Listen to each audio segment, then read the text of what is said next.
aquello. Diana, el legado.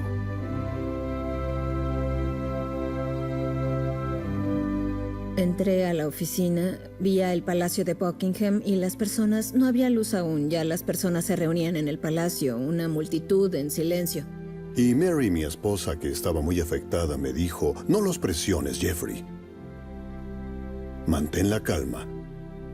Sé serio y muy solemne en las entrevistas que hagas. Dije, bien, buen consejo. Y luego vio a Tony Blair en televisión, comenzando la mañana. Ella me miró justo cuando me iba y dijo, es imposible que tú los presiones, Jeffrey. Entonces comprendí que Tony Blair cambió las reglas al llamarla la princesa del pueblo. La consideraban parte del pueblo. Era la princesa del pueblo. Y así es como quedará, como permanecerá en nuestro corazón y pensamiento.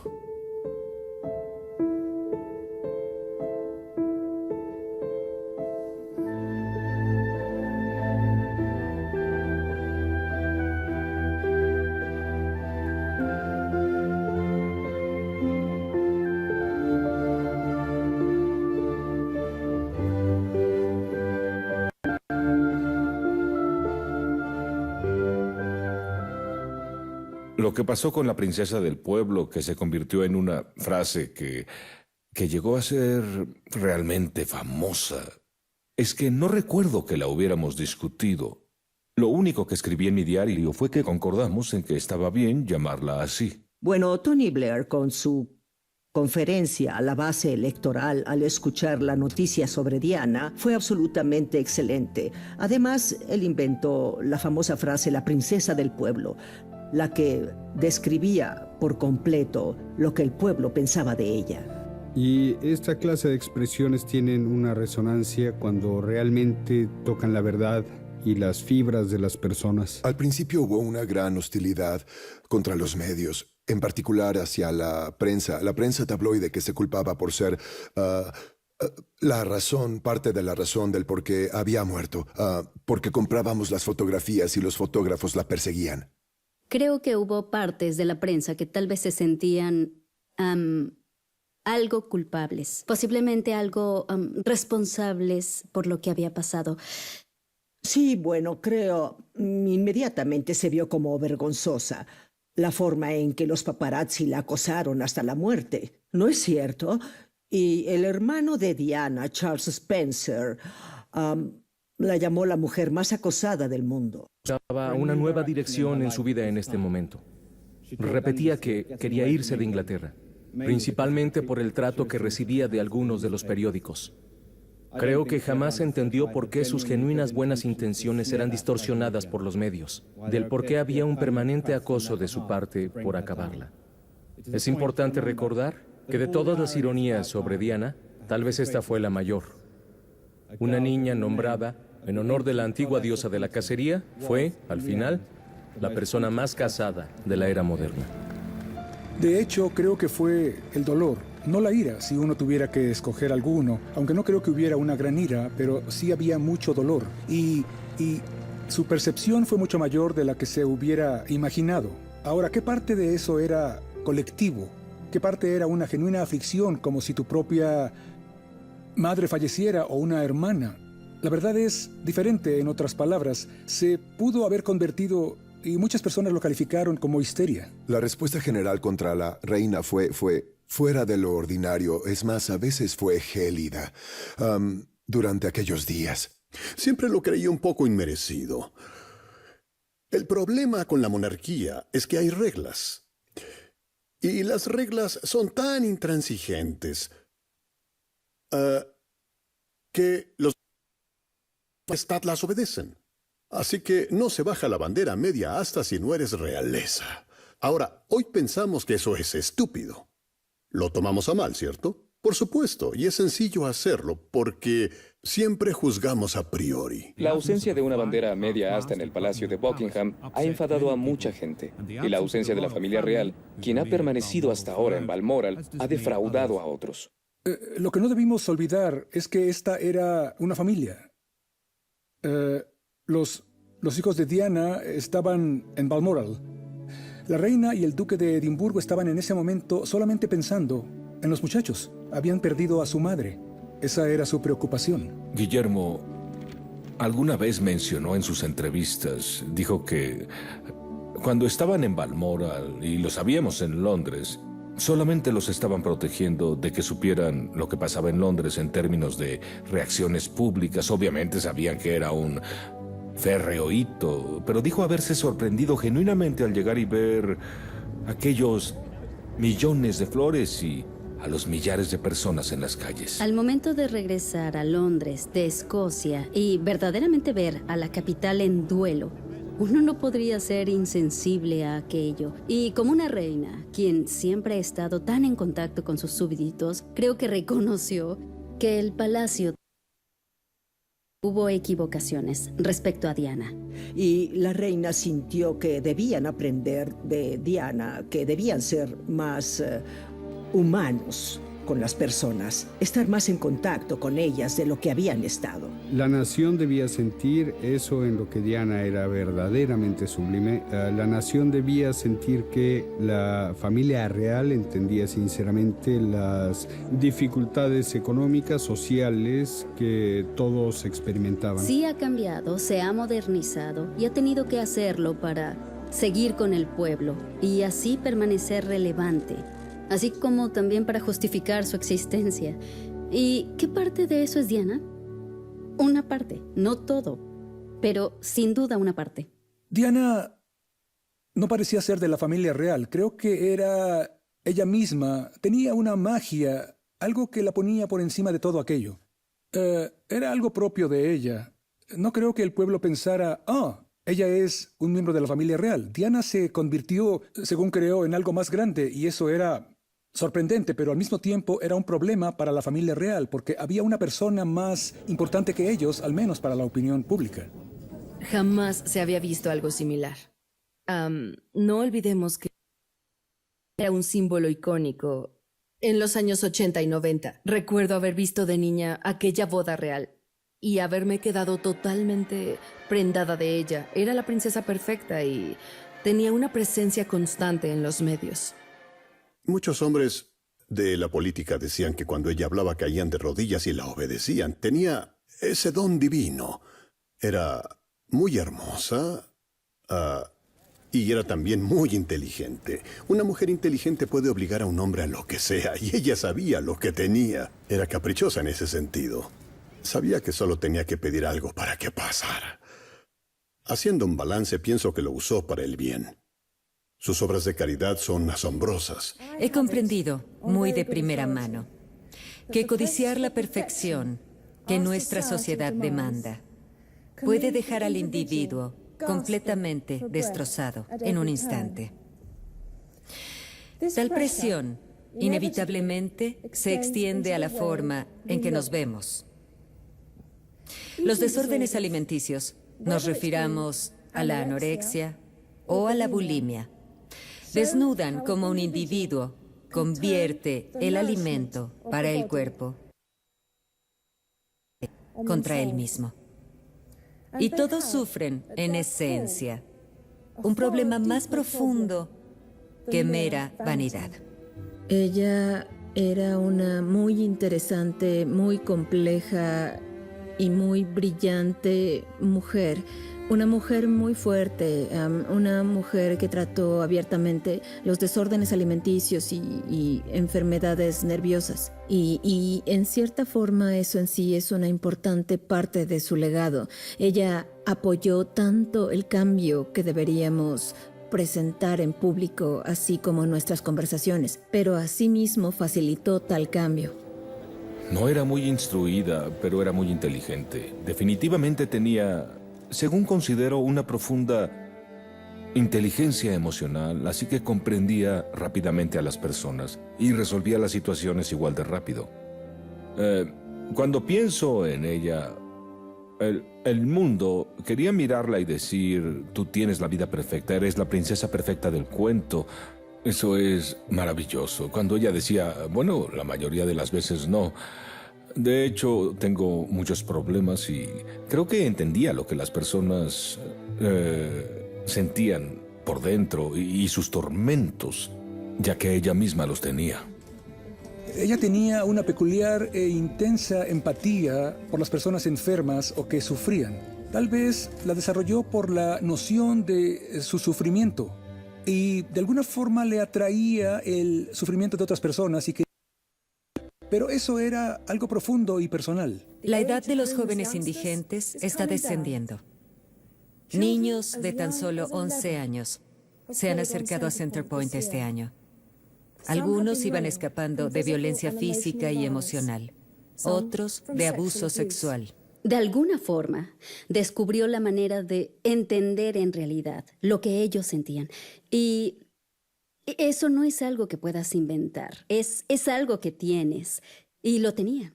Ese peculiar gen fue obviamente transmitido a Guillermo y Enrique, porque ya sea en su trabajo con los veteranos, ya sea con las personas indigentes, las víctimas del SIDA, ellos al igual tienen la más sorprendente habilidad de identificarse con personas que de otra forma no tendrían nada en común con ellos. Y no es una postura falsa, no es algo que se diseñe, es algo genuino. Creo que principalmente viene de su madre, creo que particularmente viene porque ellos vivieron mucho del trabajo de su madre. Me siento muy cercano a Centerpoint. Es una beneficencia con la que tanto mi padre como mi madre se involucraron. De hecho, cuando mi madre fue benefactora, Enrique y yo tuvimos nuestro primer contacto con Centerpoint. Yo era más joven, más apuesto y mucho más ingenuo. Sabía que se reirían. Pero me hicieron abrir los ojos al mundo esos jóvenes rostros londinenses. Nuestras visitas con mi madre encendieron un creciente interés por el gran trabajo que la caridad hace por el ejemplo de servicio altruista que Centerpoint representa. Se quedó conmigo y por eso fue la primera beneficencia a la que quise apoyar. Desde que me volví benefactor, tuve el privilegio de haber presenciado, con la mayor de las admiraciones, el gran trabajo de sus voluntarios. Pero no he visto solo eso. El extraordinario valor de muchos jóvenes de Centerpoint que se han levantado tras vencer insufribles retos en sus vidas. Así que me considero muy privilegiado por conocer a tales individuos y estar en una organización como esta. A ella le agradaba llevar a sus hijos, por ejemplo, a los albergues y exponerlos a cosas que en verdad le importaban, abrirles los ojos desde niños. Creo que les mostró que ellos tenían una gran posición, que les permitía lograr conciencia de tales situaciones, pero asimismo llevar alivio al pueblo y que los vieran haciendo cosas positivas por mejorar su situación. Creo que esa misión obviamente la han cumplido y básicamente es su trabajo hoy en día. Ella era, en muchas formas, una mujer compleja. Podía ser una compañía muy agradable y divertida, en privado, lejos de las cámaras. Pero constantemente se sentía muy presionada. Ya fuera por la familia real, ya fuera por la opinión pública y obviamente por los medios. Encontraba muy difícil el equilibrar estos diferentes aspectos de su vida y permitirse un poco de intimidad y al mismo tiempo cumplir las obligaciones que también tenía. Tenía una muy cercana relación con los editores de los periódicos tabloides. Solía ir a ver. Los quiso siempre de su lado. Es natural. Era muy hábil en la forma que les hablaba, era muy abierta con ellos y a los que pensaba que tenía de su lado siempre los complacía en todo.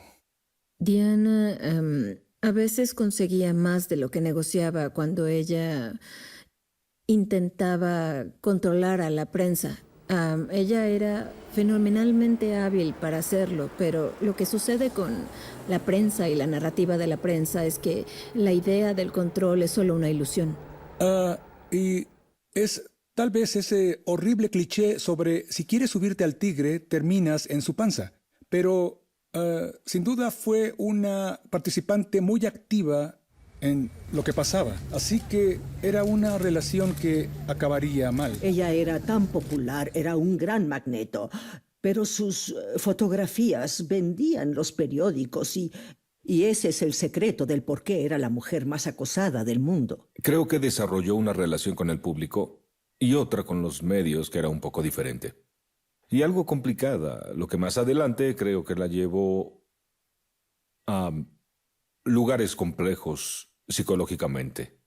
Y creo que si le agregas a esa mezcla lo que entonces se veía como la desintegración de su matrimonio y que la gente tomaba un bando, creo que se volvió difícil para ella. Se tiene la idea de que el príncipe Carlos era alguien mayor que cínicamente había salido a buscar una novia virginal a quien sabía que no amaba porque en realidad pude descubrir que esto es completamente falso, ya que sin duda él era tan ingenuo como su joven novia y no estaba preparado para el matrimonio. Ya es bastante conocido que ella entró en pánico previo al matrimonio e inclusive pensó cancelar, pero he descubierto que la verdad fue él quien lo pidió. Obviamente sabemos que se efectuó la boda, pero ambos con sus debidas reservas. Ambos sabiendo que aquello sería muy posible que no funcionara. Sin embargo, él sí se esforzó al comienzo. Intentó de todo para que funcionara. Sin temor a equivocarme, tuvieron 2 años decentes de matrimonio. Bueno, el príncipe Carlos reaccionó ante la noticia del deceso de Diana, de hecho con una tremenda compasión hacia sus hijos. Sinceramente puso a los niños primero. Y eso igual se notó en la forma en que se comportó al ir a París para recoger el cuerpo de Diana. No dejaría que los enterradores se llevaran el cuerpo. Era personal, él fue por sus restos y mostró una enorme consideración con Guillermo y Enrique.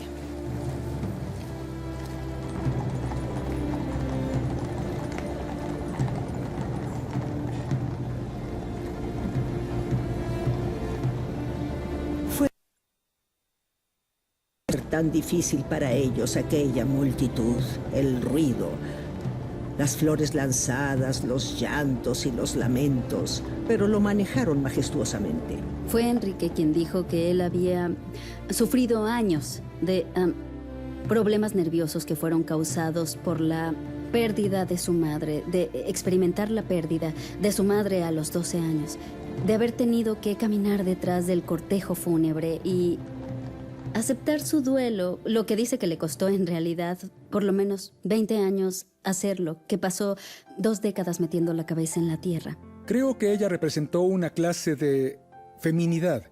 Sospecho que tuvo mucha más influencia en las mujeres que en los hombres. Creo que las dificultades que tuvo en su matrimonio, aunque pueden verse como exóticas, debido a quién era su esposo y sus circunstancias particulares.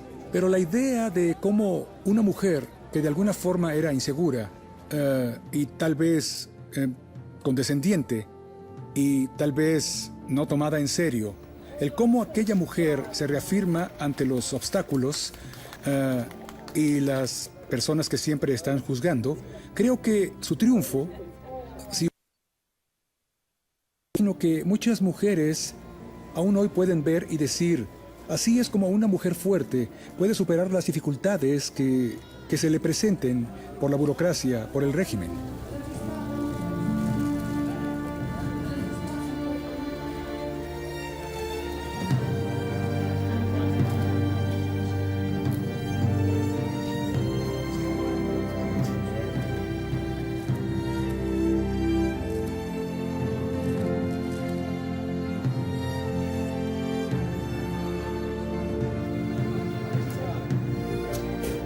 La idea de que Diana fuera una mujer engañada, sí es verdad que obtuvo un maltrato. Ninguna mujer había sido llevada a esa clase de puesto público sin un sistema de apoyo, sin un publirelacionista, sin un conocimiento real de lo que le esperaba. Ella era joven y bastante ingenua, pero rápidamente aprendió a dar según recibía, y ella se convirtió en maestra para manipular a los medios, una habilidad que él jamás consiguió. Ayudarla con el rompimiento de su matrimonio. Y creo que en cierta forma no se le podía ayudar. Creo que estaba más allá de aquello, por cómo se sentía. Y para ser honesto, también hubo personas que no tenían las mejores intenciones a quienes ella escuchó. Lo que fue trágico. Jamás debió haberse involucrado con los Fayed, pero ya saben, sí lo hizo.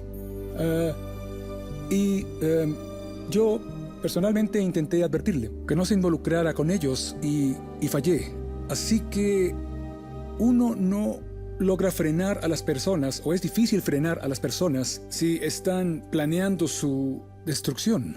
La relación amorosa con Dodi Fayed, no creo que ninguna persona, a excepción tal vez de Dodi y su familia, la tomara en serio. Tal vez se estaba divirtiendo, tal vez era decir, mira, logro estar sin ti. Yo no creo que haya sido en verdad en contra de la familia real, aunque disfrutó el hecho de que molestó mucho. Creo que Diana tal vez sabía perfectamente que a la familia real no iba a gustarle. Tal vez fue una de las razones por las que accedió ir a esas vacaciones en el 97 con los Fayed, porque le habían ofrecido viajar con otras personas, pero decidió ir con Mohamed y su familia. Diana se estaba metiendo en algo que tenía el riesgo para ella. Y es claro que al final es justo lo que pasó. No creo que ella en verdad tuviera solucionada su vida personal. Su amorío con Hasnat Khan, el doctor pakistaní, no llegó a nada. Y Dodi Fayed era obviamente un camino sin rumbo. Así que no creo que sucediera mucho en su vida personal. Creo que era más su futuro, su propio futuro, en el tipo de vida que quería tener. Creo que solo esperaba relucir. Lo que tenía no era legisladora y tampoco política. Aunque a veces los políticos la acusaban de actuar como tal. En particular y por ejemplo con los campos minados. Al inicio de su campaña antiminas se le acusó de meterse en cosas que no tenía por qué meterse. A pesar de que abordó el tema de las minas en forma humanitaria. Quiso crear conciencia respecto a algo que le preocupaba. Ella se comprometió y fue allá y se puso, ya saben, no justo en la línea de fuego, pero sí caminó por campos minados y le sostuvo la mano a los leprosos. Consoló a personas que estaban muriendo de sida. Puso su dinero donde sus palabras, por así decirlo. Y hoy en día hay todo tipo de celebridades y figuras públicas siguiendo sus pasos. Tenemos a Angelina Jolie, a George Clooney, a David Beckham, también a Madonna, que hacen grandes obras de caridad y usan su elevado estatus para jalar los reflectores a esas cosas. No olvidemos que cuando Diana lo hacía estaba rompiendo el molde, estaba pisando terrenos desconocidos para un miembro de la familia real. Creo que Diana era extraordinaria y que nunca fue clasista. No estaba obsesionada con los millonarios, como lamento que hoy las personas parecen creer que la fortuna es lo más importante de todo. Así no era Diana, para nada. Pensaba que la humanidad y las personas que eran quienes debían ser era lo más importante. Las causas a las que ella apoyó puede ser de mala reputación, pero miren el progreso que obtuvo con el VIH-Sida y una de las primeras cosas que el gobierno laborista hizo fue acabar con los campos minados. Ella se adelantó a su época.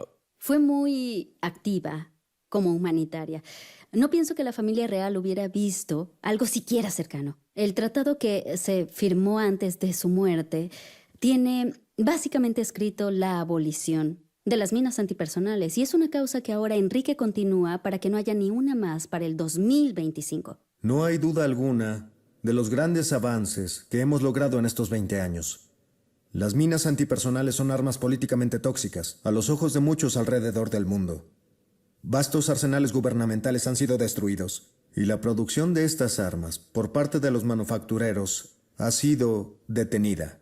Creo que la escala de su obra, en verdad, solo es evidente ahora. Nos ha tomado tanto entender lo admirable que fueron todos sus triunfos. Una de las cosas más admirables que hizo, creo que fue en el 87, cuando fue a un hospicio donde había personas muriendo de SIDA. Era una especie de hospital, según creo. Y no sé, ella tuvo contacto físico abrazó a una persona con SIDA. En esa época, eso se creía que era una sentencia de muerte. Jamás te acercarías a tales personas. Creo que eso transformó nuestras creencias. No olvidemos que esto era territorio insólito para un miembro de la familia real, el poder ir a un hospital y darle la mano a personas que sufrían de VIH en una época en que eran repudiadas por la sociedad. Yo creo que hay registros. Buscar en 1987, cuando rompió aquellos tabúes sobre el SIDA. Estuve presente aquel día cuando saludó tocando a esos pobres jóvenes infortunados en el Middlesex Hospital. Jóvenes quienes subsecuentemente fallecieron, pero los tocó sin usar guantes. La realeza usaba guantes blancos todo el tiempo. Creo que todos se preguntaban en ese momento si la princesa Diana iba a usar o no guantes. Y no lo hizo. Yo afirmaba que no los usaría y cumplió mis expectativas. Ella sabía la verdad. Ella no podía hacer nada para investigar el SIDA, pero sí ayudó en atraer la atención a las iniquidades que había y en especial recaudar inmensas sumas benéficas, lo que hizo muchos años. Lo admirable es que se acercaba al pueblo. Cuando la familia real se mantenía a 2 metros de ti, hacías reverencia y los dejabas pasar. Ella acabó con aquellos tabúes y tocó a personas con SIDA. La verdad no exagero cuando digo que no creo que tocaras a una persona con SIDA. Yo no lo hubiera hecho, o no lo creo. Pero cuando la vi acariciando a una persona con SIDA, dije, sí, se puede acariciar a alguien con SIDA. Obviamente no es problema. El VIH no vuelve peligrosa a la gente, así que pueden saludarlos y abrazarlos. Además, lo necesitan. Y esa habilidad de llevarle a las personas una sensación de simplicidad y honestidad fue increíble, muy increíble. Y repito, creo que con el príncipe Guillermo y el príncipe Enrique, uno encuentra continuidad de ello, lo que habría sido inaceptable hace 20 años. El VIH era una sentencia de muerte. El tratamiento no era muy disponible en el mundo desarrollado, mucho menos en la... El estigma evitaba que las personas positivas al VIH hablaran abiertamente sobre su condición y evitaba que las personas vulnerables tuvieran el valor de visitar una clínica y pedir una prueba. Pero gracias al trabajo de líderes en el combate al VIH, personas como Nelson Mandela, Sir Elton John, el Dr. Peter Piot, los valientes activistas de TAG y ACT UP, y como mi madre, la princesa Diana, hemos conseguido gran progreso.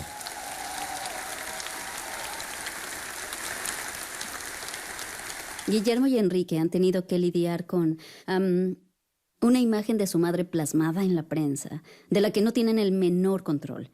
Ya sean sus ex amantes vendiendo cartas, personas recordando sus experiencias de aquella época con Diana, de trabajar con Diana, de amar a Diana, sin importar qué pasara.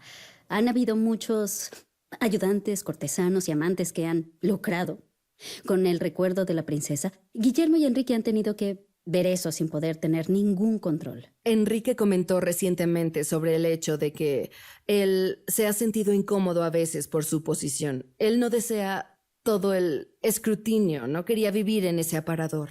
Pero ellos entienden su poder y entienden que tienen una gran plataforma con la que consiguen comunicar su mensaje y que pueden ser usados como armas diplomáticas, por así decirlo. Ellos pueden alcanzar audiencias mucho más grandes que tal vez otras celebridades.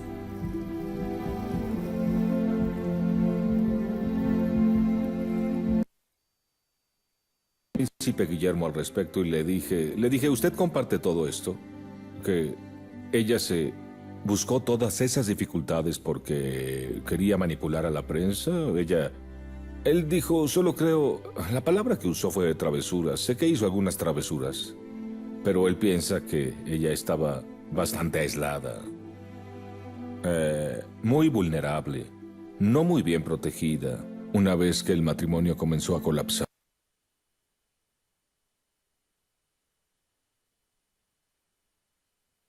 Dijo que una de las que él se sentía muy triste porque sabía que ese hubiera sido el rol que él y Enrique habrían tenido de haber sido mayores. Que de hecho, si ellos hubiesen sido adultos, habrían estado acostumbrados a una existencia de aparador y que habrían podido protegerla mejor de lo que ella jamás pudo. Bueno, debo decir que creo que han sido muy benévolos, considerando que su madre fue prácticamente perseguida hasta la muerte. Y creo que la forma en que se comportan, la generosidad y compasión que han mostrado, es muy asombrosa. Ella fue, en cierto modo, destructiva para la familia real, no de forma deliberada ni directa, porque ella era monarquista, pero fue claro que su principal intención fue asegurarse que el príncipe de Gales jamás fuera rey. Y mucho de lo que hizo en términos de su publicidad y la ayuda que le dio a ciertos periodistas y biógrafos fue para intentar evitar que eso pudiera pasar. Bueno, Diana hizo comentarios sobre la incapacidad de Carlos como rey en aquella infame entrevista para Panorama que le dio a Martin Bashir. Creo que, en retrospectiva, ella se arrepintió de algunas cosas que dijo en aquel documental, sobre todo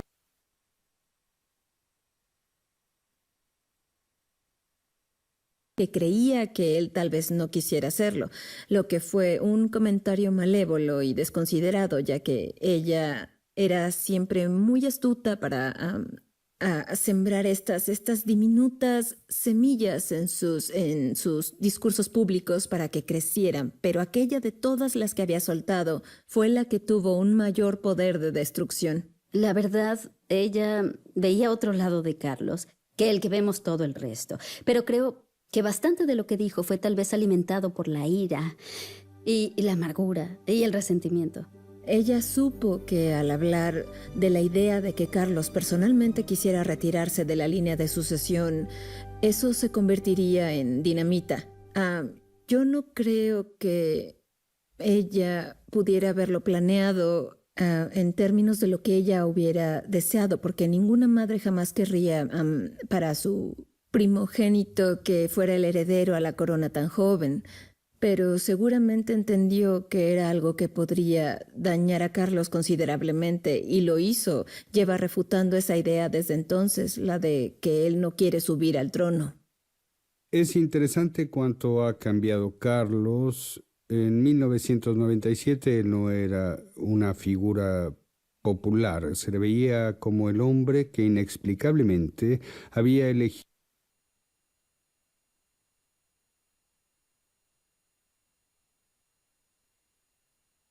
joven mujer. Y ahora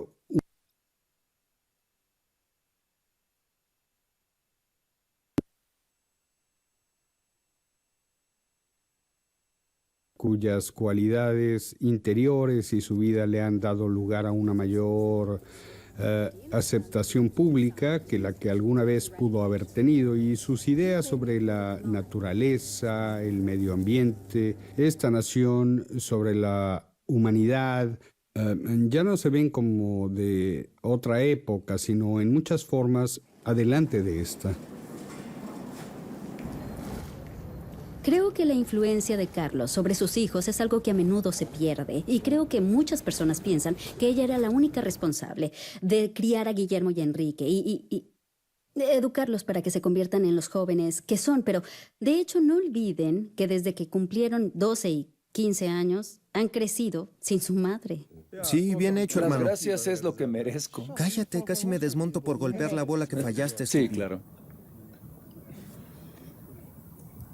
¿Stupi? ¿Así dijiste? Stupi, sí, no es mala palabra. No, ¿estás seguro? Sí. Para Espero no que mencionar lo la sea. palabra que inventaste. No lo haremos, no.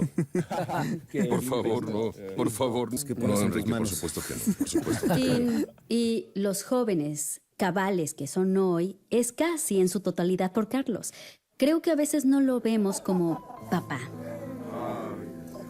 Carlos tuvo que hacerse cargo y realizar el trabajo de ambas partes, bajo los más inusitados y complicados escenarios.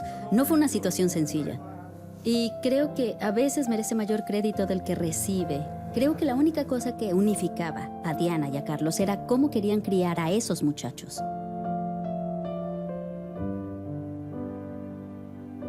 Obviamente Diana era muy hermosa, eso siempre ayuda. Era muy fotogénica, ella lo sabía y sabía cómo posar para los fotógrafos, pero no era algo falso. En el fondo tenía sentimientos muy fuertes y grandes lazos de amistad y animaba a la gente para que le hablara, para que le contara sus problemas. En verdad era una persona compasiva.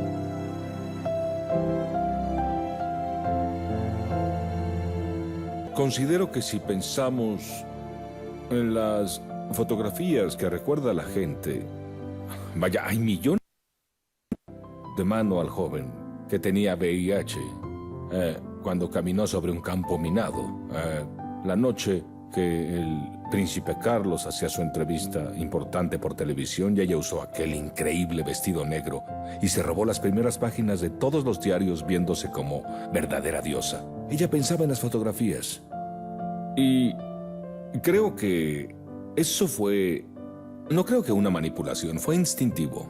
Sabía del poder de las imágenes. Usó el poder de las mismas para crear esta sensación de una persona empática. Lo que era real. No se finge eso.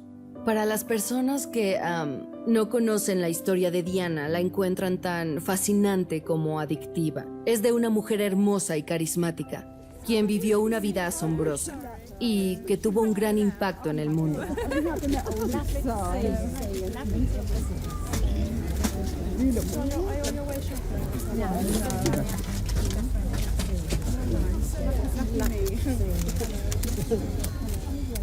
Las personas que recién están sobre ella quieren escuchar sobre su vida y su legado y descubrir por qué hubo tanto alboroto. Es muy difícil para ellos imaginar que previo a la era de las Kardashian hubiera una mujer tan famosa en una época donde no había redes sociales. Ella fue uno de los primeros grandes íconos de nuestro tiempo. Creo que la muerte de la princesa Diana hizo que las personas pensaran que la familia real era anticuada. Ahora es frecuente que la reina tome el té con la servidumbre en una sala en lugar de hacerlo en su despacho. Eso es en cierto nivel, pero es claro que han habido otros cambios. Y creo que estos han sido impulsados de abajo para arriba porque creo que debido a la influencia de Diana y la forma en que asumía su papel real, el pueblo ha demandado que la familia real se actualice.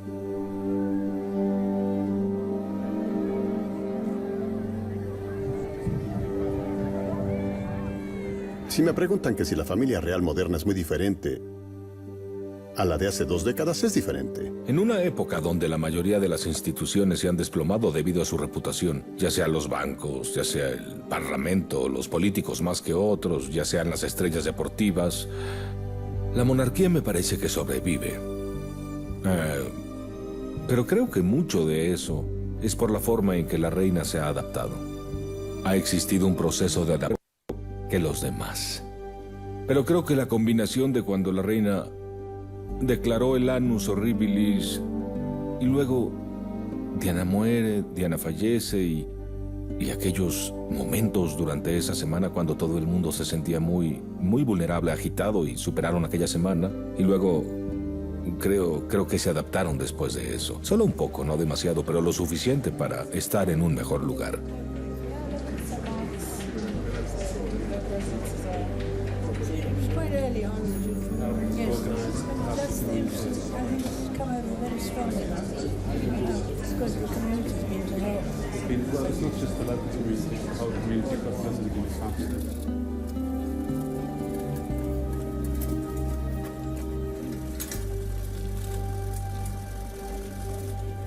Guillermo y Enrique han estado al frente de Heads Together junto con Kate, básicamente en recuerdo de su madre. Han hablado recientemente sobre sus esfuerzos para poder aceptar la pena de haberla perdido. Guillermo ha hablado sobre que él aún los trabajo con Child Britman UK, por ejemplo, para que hablen todo el tiempo y que hablen sobre los seres queridos que perdieron lo más que puedan, como herramienta para superar esa pena. Es más, él es quien animó al príncipe Enrique para que con su vida descendió a lo que él describe como un total caos. Enrique es una persona que nunca habló abiertamente sobre la muerte de su madre por un largo periodo. En mi opinión, Guillermo y Enrique, al perder a su madre a tan tierna edad, siempre es difícil para los jóvenes tal hecho, y por ello se volvieron vulnerables. Son problemas no resueltos dentro de su psique. Y en cierto punto que en general se presenta en la edad que ellos tienen ahora, ellos querrán resolverlos. Creo que el hecho de que su madre fuera una persona tan abierta los ayudó para que tuvieran la confianza de saber que pueden hablar en público sobre los problemas mentales y emocionales que han sufrido. Al hablar descubrimos que no estamos solos. Lo opuesto a hablar es aislarse y temer. A veces poder desahogarse es un paso importante para aceptar una situación y saber que no estás solo, que no has perdido, que es perfectamente normal sentirse abatido y triste algunas veces. Lo sufrimos todos. Guillermo y Enrique decidieron involucrarse con esas beneficencias clave, no tanto como resultado de la muerte adelantada de su madre, sino porque había cosas que le preocupaban. Creo que el hecho de que Enrique se haya interesado en las minas y en particular sus otras beneficencias en África, que eran muy queridas para Diana, es porque son los hijos de Diana. Bueno, ninguno de los príncipes, sin importar lo abiertos que hayan sido en sus entrevistas que han dado sobre Heads Together, jamás han dicho que es porque su madre personalmente sufriera de problemas nerviosos, depresión, bulimia y todas las cosas que sabemos que Diana sí sufría. Trauma y sufrimiento, y que ambos pasaran todo lo que pasaron tan públicamente.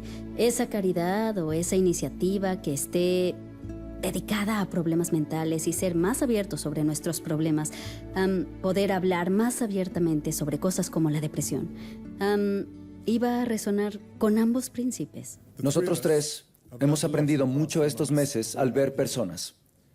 La conclusión a la que llegamos es que entre más hablemos sobre esto, entre más lo hagamos como sociedad, nos apoyaremos más. El tema para el Día Mundial de la Salud Mental este año parece coincidir. Es primeros auxilios de salud mental para todos. Para nosotros, este primer auxilio es apoyar rápidamente a las personas para que su condición no se vuelva más seria ni clínica. Ese apoyo puede ser tan sencillo como una conversación y el escuchar, o puede ser enviarlos a un servicio profesional. Tales acciones pueden parecer pequeñas, pero son de vital importancia. Creo que lo de salud mental es fantástico. Escribí un artículo al respecto, y cuando dijeron que se involucrarían, dije que el republicano en mí encontraba muy inadecuado que ellos apoyaran cualquier causa y por ello recibirían cobertura, serían escuchados, tendrían acceso al gobierno sin importar cuál. Pero la campaña de salud mental en verdad fue sensacional, porque marcó una diferencia. Es imposible negarlo, marca una diferencia. Pero solo marca una si la haces bien. Y debo decir que Heads Together y su campaña ha sido absolutamente brillante. Y creo que cambió el rumbo. Ahora, ¿se habrían involucrado en eso si otra mujer hubiera sido su madre? No tengo idea, pero fue su madre. Considero que... Y tal vez necesitó entrar a una beneficencia de salud mental, a Heads Together, y tal vez fue lo que se necesitó para que Enrique pudiera aceptar públicamente que él tenía problemas. Me contaron que estaba emocionado, que apoyaría la campaña y animaría a otros para abrirse y hablar de sus problemas. Y entendió que debía abrirse y ser honesto en el proceso. Y lo hizo, y al hacerlo fue muy valiente. Guillermo, Catherine y yo iniciamos esta campaña porque vimos el temor al juicio, estigma y los grandes prejuicios por los que muchas personas se callaban sus enfermedades mentales. Y vimos que este miedo por hablar de este problema provocaba que la situación creciera. La primera vez que se habla de salud mental es cuando están sufriendo. El estigma no puede y no debe ser la razón que nos impida prepararnos y a nuestras familias para el día que una nube negra pueda aparecer. El legado de Diana es una enorme mezcla de lo que las personas quisieran que fuera y lo que en realidad es. Lo que las personas quieren que sea es sobre inteligencia emocional, es sobre modernidad. Lo que en realidad es en verdad una cosa más grande sobre una mujer compleja en el ojo público y una mujer que fue tan icónica, tan famosa, que siempre permanecerá con nosotros por siglos, considero. Bueno, creo que lo importante de esto es que brindó un hermoso ejemplo de compasión, de verdadera compasión. No como otras personas que hablan, parecen ser lindas y hacen obras de caridad. Y creo que ese es un importante legado y creo que los políticos actuales fallan severamente en ello. Tiene esta gran y cautivadora imagen. Era un ícono de la moda, del estilo, muy hermosa y llena de gracia. Pero creo que tal vez su compasión en verdad es lo que ha resistido la prueba del tiempo. Las personas siempre la recuerdan con aquella presencia. Entraba en un salón y lo iluminaba. Siempre comentaban al respecto. Le daba esperanza a las personas, las hacía sentirse especiales. Se sentían importantes cuando tal vez estaban pasando por muy difíciles experiencias. Creo que eso es algo por lo que la mayoría puede recordarle. Su legado es algo más grande. Su legado son sus hijos. Y su legado es el trabajo que ellos están continuando. Guillermo fue quien explicó que ahora hay una generación joven en el mundo que no conoce a Diana. Y ellos no saben las grandes cosas que ella logró. Y este es sorprendente legado que nos dejó. Ella hizo que se vieran problemas que de lo contrario seguirían ocultos.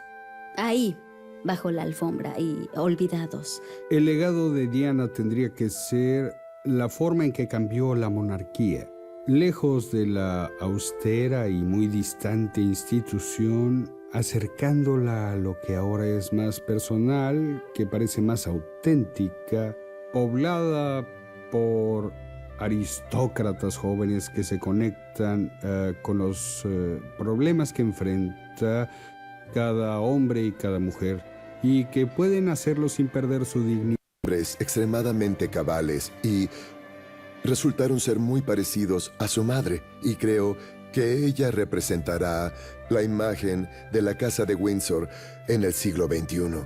Así que creo que ha habido un cambio fundamental. Creo que serán más paternales, más comprometidos como monarquía, no tan insulares, tal vez más pequeña y más compacta, pero más relevante de alguna forma. Considero que el lenguaje que hablan los príncipes es ese lenguaje que el pueblo reconoce a diario en las calles del reino, y creo que eso elevará su relevancia y también asegurará, según creo, la persistencia de la monarquía, porque francamente tiene que cambiar, debe adaptarse a los nuevos tiempos y a las condiciones.